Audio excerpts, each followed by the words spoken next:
കത്തിയത് സംഘപരിവാറിന്റെ ബർമൂടയാണെങ്കിലും പൊള്ളിയത് CPM-കാരന്റെ മൂടാണ് എന്ന് തെളിയിക്കപ്പെടുന്ന പ്രസ്താവനയാണ് പിണറായി വിജയനിൽ നിന്നുണ്ടായത്. എന്താ അയാൾ പറഞ്ഞത്? പിണറായി വിജയൻ അയാൾ പറയുക, രാഹുൽ ഗാന്ധിക്ക് പഴയൊരു പേരുണ്ട്, എന്നെ കൊണ്ടത് വിളിപ്പിക്കരുതെന്ന്. മിസ്റ്റർ വിജയൻ, രാഹുൽ ഗാന്ധിക്ക് പഴയതും പുതിയതുമായി ഒറ്റ പേരേ ഉള്ളൂ. അത് ഈ രാജ്യത്തിന്റെ മതേതരത്വത്തിന്റെ കാവൽക്കാരൻ എന്ന പേരാണ്. അതല്ലാതെ ഏതെങ്കിലും പേരുണ്ട് എന്ന് നിങ്ങൾക്ക് തോന്നുന്നുണ്ട് എങ്കിൽ സംഘപരിവാറിന്റെ വാട്സപ്പ് ഗ്രൂപ്പിൽ മാത്രമാണ് നിങ്ങളുടെ കണ്ണിപ്പോഴും പ്രവർത്തിച്ചു കൊണ്ടിരിക്കുന്നത്. പഴയതും പുതിയതുമൊക്കെ നിങ്ങൾക്കല്ലേ മിസ്റ്റർ വിജയൻ? നിങ്ങളല്ലേ പറഞ്ഞത്? പഴയ വിജയനാണെങ്കിൽ അല്ലെട്ടൊക്കെ ഉണ്ടായിരുന്നല്ലോ, നിയമസഭയിലല്ലേ പറഞ്ഞത്? പഴയ വിജയനാണെങ്കിൽ കാണിച്ചു തരാമായിരുന്നു അല്ലേ? ഇതുപോലൊരു അല്പൻ എഴുന്നേറ്റ് നിന്നിട്ട് പറയുകയാണത് പഴയ വിജയനായിരുന്നെങ്കിൽ കാണിച്ചു തരായിരുന്നു. ഒരു പ്രത്യേക ജനസാണ് പിണറായി വിജയൻ. പറയുന്നത് ആരാ? ഇയാള് തന്നെ. ഒരുത്തൻ സ്വന്തമായിട്ട് എഴുന്നേറ്റ് നിന്നിട്ട് പറയുക ഞാനൊരു പ്രത്യേക ജനസാണെന്ന്. ചില്ലറ ഉളുപ്പില്ലായ്മ വല്ലതുമാണ്. പിണറായി വിജയന് പഴയ കാലത്ത് കണ്ണൂരിൽ പിണറായിയിലെ ധർമ്മടത്ത് ഒരു പേരുണ്ട്, കൊലയാളി വിജയൻ. വാടിക്കൽ രാമകൃഷ്ണൻ എന്ന രാഷ്ട്രീയ പ്രവർത്തകനെ കൊന്ന കേസിലെ പ്രതി എന്ന നിലയിലാണ് പിണറായി വിജയനെ കൊലയാളി വിജയൻ എന്ന ആ നാട് വിളിച്ചത്. അതുപോലെ പഴയതും പുതിയതുമായ പേരൊന്നും രാഹുൽ ഗാന്ധിക്കില്ല. നമസ്കാരം. പിണറായി വിജയനെ പരിഹസിച്ച് യൂത്ത് കോൺഗ്രസ് സംസ്ഥാന അധ്യക്ഷൻ രാഹുൽ മാങ്കൂട്ടത്തിൽ രംഗത്ത്. സംഘപരിവാറിന്റെ ട്രൗസറിൽ തീ പിടിച്ചാലും പൊള്ളുന്നത് സഖാക്കളുടെ മൂട്ടിലാണ് എന്ന് രാഹുൽ പറഞ്ഞു. സംഘപരിവാറിനൊപ്പം ചേർന്ന് ഒരു പ്രസ്ഥാനത്തെ ഒന്നാകെ അട്ടിമറിക്കാൻ ശ്രമിച്ചതിനാണ് പിണറായി വിജയൻ ജയിൽ ശിക്ഷ അനുഭവിക്കേണ്ടി വന്നത് എന്നും രാഹുൽ മാങ്കൂട്ടത്തിൽ പറഞ്ഞു. സ്വയം പുകഴ്ത്തലുകളല്ലാതെ മറ്റൊന്നും തന്റെ വിജയന്റെ കയ്യിൽ ഇല്ല എന്നും രാഹുൽ ഗാന്ധിയെ വിമർശിക്കാനുള്ള യാതൊരു യോഗ്യതയും ഇല്ലാത്ത ആളാണ് പിണറായി വിജയനെന്നും രാഹുൽ ആഞ്ഞടിച്ചു. ഞാൻ രാഹുൽ ഗാന്ധി ഇന്ത്യയുടെ പ്രധാനമന്ത്രിയാകും എന്ന് പറയുമ്പോൾ നിങ്ങളിൽ ചിലരെങ്കിലും ചിന്തിച്ചേക്കാം, കാരണം കഴിഞ്ഞ കുറെ ദിവസങ്ങളായി ദേശീയ മാധ്യമങ്ങൾ സ്പോൺസേർഡ് പരിപാടികൾ പോലെ പ്രചരിപ്പിച്ചുകൊണ്ടിരിക്കുന്ന ഒരു കാര്യമാണ് 400-ലധികം സീറ്റുമായി ഇന്ത്യയുടെ പ്രധാനമന്ത്രി നരേന്ദ്രമോദിയുടെ നേതൃത്വത്തിൽ BJP അധികാരത്തിലേക്ക് വരാൻ പോകുന്നു എന്നുള്ളത്. പ്രിയങ്കരനായ രാജ്യസഭാ മെമ്പർ പ്രിയപ്പെട്ട ശ്രീ PV അബ്ദുൽ വഹാബ് അവർ ഈ വേദിയിലേക്ക് കടന്നു വന്നിരിക്കുകയാണ്. നിങ്ങൾക്ക് എല്ലാവർക്കും വേണ്ടി പ്രിയപ്പെട്ട ശ്രീ അബ്ദുൽ വഹാബിനെ ഈ വേദിയിലേക്ക് ഞാൻ സ്വാഗതം ചെയ്യുവാൻ ആഗ്രഹിക്കുകയാണ്. അപ്പോ അവര് പറയുന്നത് 400-ലധികം സീറ്റുകളുമായി അധികാരത്തിലേക്ക് മടങ്ങി വരുമെന്ന്.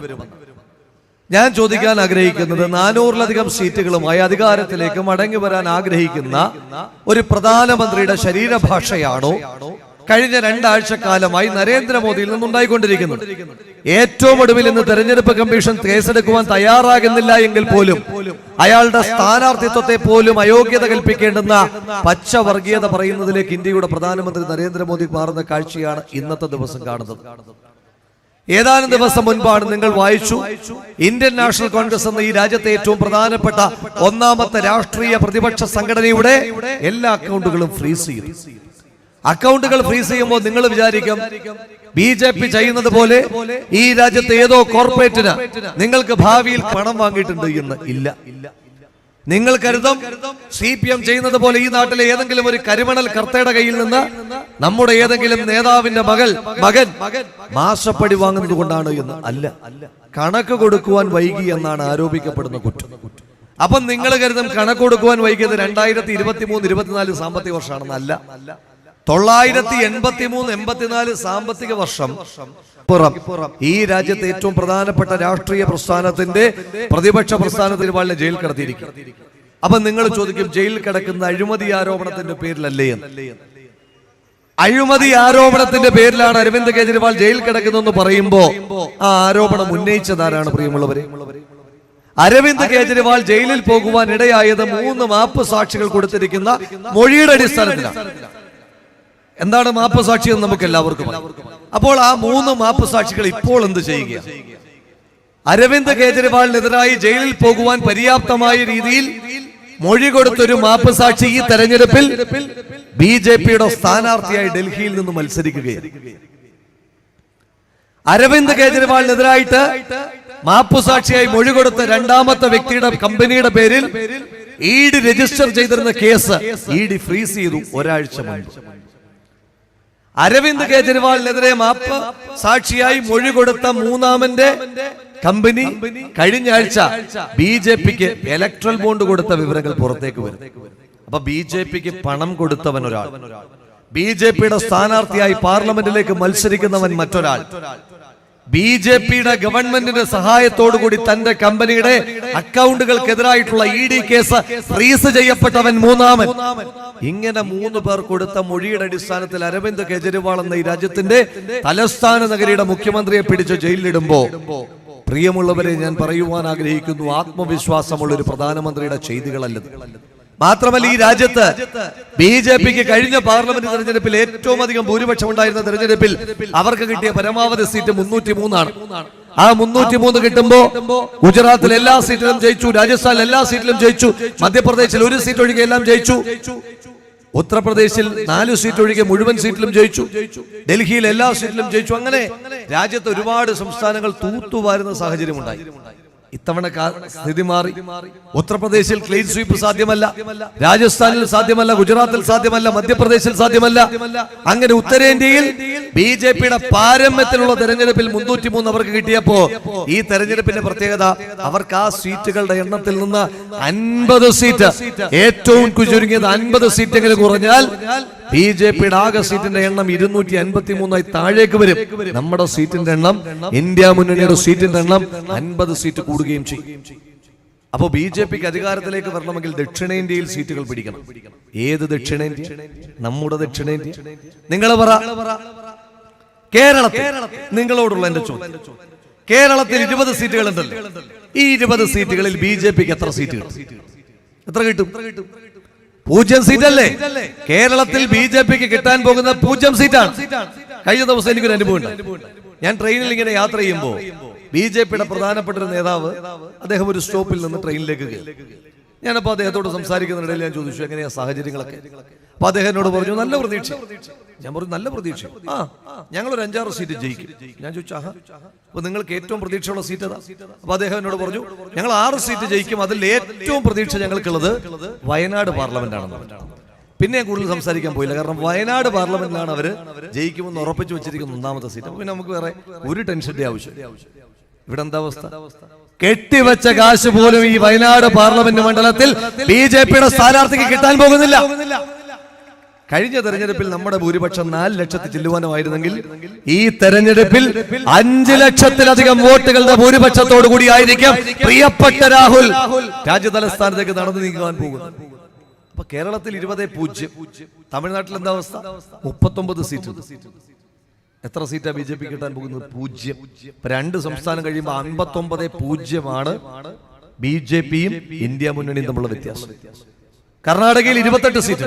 കഴിഞ്ഞ തെരഞ്ഞെടുപ്പിൽ നമ്മൾ ആകെ ജയിച്ചത് ഒറ്റ സീറ്റില്ല, DK ശിവകുമാറിന്റെ സഹോദരൻ DK സുരേഷിന്റെ സീറ്റ്. ഇത്തവണ ഏറ്റവും ചുരുങ്ങിയത് BJPയുടെ ഇന്റേണൽ റിപ്പോർട്ടുകൾ പറയുന്നത് 14 സീറ്റ് കോൺഗ്രസിന് കിട്ടും. അപ്പൊ നമ്മുടെ സീറ്റിന്റെ എണ്ണം കൂടി. തെലങ്കാന കഴിഞ്ഞ പാർലമെന്റ് തെരഞ്ഞെടുപ്പാകുമ്പോൾ കോൺഗ്രസിന്റെ അവസ്ഥ, ആ സംസ്ഥാനം രൂപീകൃതമായ ഒരിക്കൽ പോലും അധികാരം കിട്ടാത്ത പാർട്ടിയായി നാമാവശേഷമായി 5 MLA-മാർ മാത്രമുള്ള സംസ്ഥാനമായി മാറിയിരുന്ന തെലങ്കാനയിൽ നിങ്ങൾ കണ്ടില്ലേ? കഴിഞ്ഞ ദിവസം ഇവിടെ പ്രചരണത്തിന് വന്ന ആരാ? രേവന്ത് റെഡ്ഡി. കോൺഗ്രസുകാരനായ തെലങ്കാനയുടെ മുഖ്യമന്ത്രി. ഇന്ന് അവിടെ അധികാരത്തിലിരിക്കുന്നത് തെലങ്കാനയിൽ ഇന്ത്യ മുന്നണിയുടെ കോൺഗ്രസിന്റെ സർക്കാരാണ്. അവിടെ വലിയ ഭൂരിപക്ഷം നമുക്ക് ഉണ്ടാക്കാൻ കഴിയും.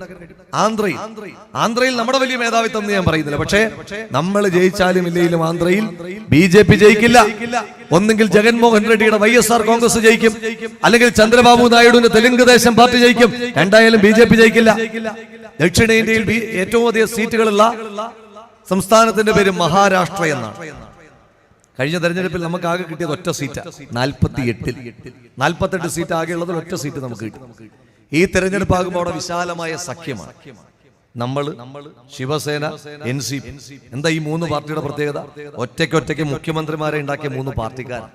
ഈ 3 പാർട്ടിക്കാർ ഒരുമിച്ച് നിൽക്കുമ്പോൾ മഹാരാഷ്ട്രയിൽ നമ്മുടെ മുന്നേറ്റം ഉണ്ടാകും. അങ്ങനെ അങ്ങോട്ട് എണ്ണി പോകും.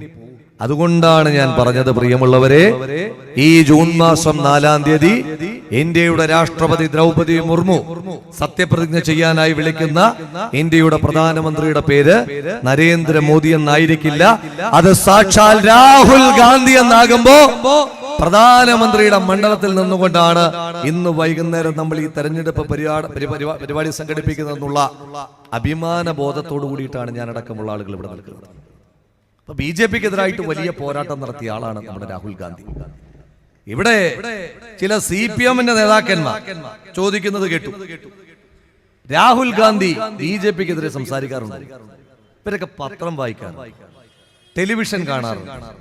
കൈരളിക്കും ദേശാഭിമാനിക്കും അപ്പുറം ഈ രാജ്യത്ത് മാധ്യമങ്ങളുണ്ട് എന്ന് തിരിച്ചറിവില്ലാത്തത് കൊണ്ടാണ് ആ ചോദ്യം ഉണ്ടാകുന്നത്. ഞാൻ ചോദിച്ചോട്ടെ, ഈ രാജ്യത്ത് BJPക്കെതിരായി പോരാട്ടം നടത്തിയതിന്റെ പേരിൽ അയോഗ്യത കൽപ്പിക്കപ്പെട്ട ഏക MP-യുടെ പേര് രാഹുൽ ഗാന്ധി എന്നല്ലേ? അതിനപ്പുറം എന്ത് യോഗ്യതയാണ് ഈ രാജ്യത്തെ സംഘപരിവാറിനെതിരായി അതിന്റെ വേരിൽ പോയി പോരാടിയതിന്റെ ചരിത്രം പേറുന്ന ഏത് സർട്ടിഫിക്കറ്റ് ആണ് നിങ്ങൾക്ക് വേണ്ടത്? രാഹുൽ ഗാന്ധി കഴിഞ്ഞ രണ്ട് ദിവസം കേരളത്തിലുണ്ടായിരുന്നു. 2 ദിവസം കേരളത്തിൽ വന്നപ്പോൾ നമ്മൾ സ്വാഭാവികമായിട്ടും വിചാരിച്ചത് BJPയുടെ ക്യാമ്പാകെ അസ്വസ്ഥമാകും എന്നാണ്. BJPയുടെ ക്യാമ്പ് അസ്വസ്ഥമായി. പക്ഷേ കേരളത്തിൽ BJPയേക്കാൾ ശക്തമായി ആ അസ്വസ്ഥത പറഞ്ഞത് കേരളത്തിലെ സംഘപരിവാറിന്റെ ഏറ്റവും വലിയ രാഷ്ട്രീയ രൂപമായ CPM ആണ്. കത്തിയത് സംഘപരിവാറിന്റെ ബർമൂടയാണെങ്കിലും പൊള്ളിയത് CPM-കാരന്റെ മൂടാണ് എന്ന് തെളിയിക്കപ്പെടുന്ന പ്രസ്താവനയാണ് പിണറായി വിജയനിൽ നിന്നുണ്ടായത്. എന്താ അയാൾ പറഞ്ഞത്? പിണറായി വിജയൻ അയാൾ പറയുക, രാഹുൽ ഗാന്ധിക്ക് പഴയൊരു പേരുണ്ട്, എന്നെ കൊണ്ട് അത് വിളിപ്പിക്കരുതെന്ന്. മിസ്റ്റർ വിജയൻ, രാഹുൽ ഗാന്ധിക്ക് പഴയതും പുതിയതുമായി ഒറ്റ പേരേ ഉള്ളൂ. അത് ഈ രാജ്യത്തിന്റെ മതേതരത്വത്തിന്റെ കാവൽക്കാരൻ എന്ന പേരാണ്. അതല്ലാതെ ഏതെങ്കിലും പേരുണ്ട് എന്ന് നിങ്ങൾക്ക് തോന്നുന്നുണ്ട് എങ്കിൽ സംഘപരിവാറിന്റെ വാട്സപ്പ് ഗ്രൂപ്പിൽ മാത്രമാണ് നിങ്ങളുടെ കണ്ണിപ്പോഴും പ്രവർത്തിച്ചു കൊണ്ടിരിക്കുന്നത്. പഴയതും പുതിയതുമൊക്കെ നിങ്ങൾക്കല്ലേ മിസ്റ്റർ വിജയൻ? നിങ്ങളല്ലേ പറഞ്ഞത്? പഴയ വിജയനാണെങ്കിൽ അല്ലട്ടൊക്കെ ഉണ്ടായിരുന്നല്ലോ, നിയമസഭയിലല്ലേ പറഞ്ഞത്? പഴയ വിജയനാണെങ്കിൽ കാണിച്ചു തരാമായിരുന്നു അല്ലേ? ഇതുപോലൊരു അല്പൻ എഴുന്നേറ്റ് നിന്നിട്ട് പറയുകയാണത് പഴയ വിജയനായിരുന്നെങ്കിൽ കാണിച്ചു തരായിരുന്നു. ഒരു പ്രത്യേക ജനസാണ് പിണറായി വിജയൻ. പറയുന്നതാരാ? ഇയാള് തന്നെ. ഒരുത്തൻ സ്വന്തമായിട്ട് എഴുന്നേറ്റ് എന്നിട്ട് പറയുക ഞാനൊരു പ്രത്യേക ജനസാണെന്ന്. ചില്ലറ ഉളുപ്പില്ലായ്മ വല്ലതുമാണ്. പിണറായി വിജയന് പഴയ കാലത്ത് കണ്ണൂരിൽ പിണറായിയിലെ ധർമ്മടത്ത് ഒരു പേരുണ്ട്, കൊലയാളി വിജയൻ.